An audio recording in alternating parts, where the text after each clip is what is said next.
Hi, welcome back on Do It Yourself channel. We're going to show you how to set up the eye comfort in your Oppo A16. This option is very helpful if you want to go sleep and you don't want to any problem with your eyes.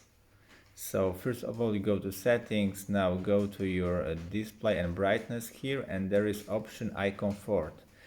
You can set it up by enabling it by picking up or disable it, and you can go in this option and schedule the time about this eye comfort.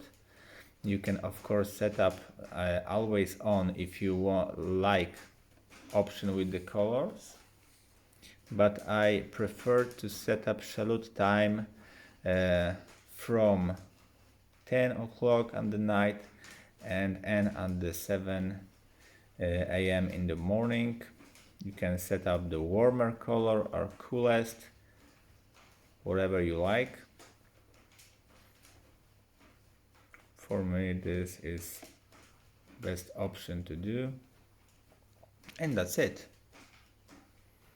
That's it about the eye comfort. It's very useful things for your eyes. And anyway, if the film was good for you, just thumbs up and see you by next video. Hey.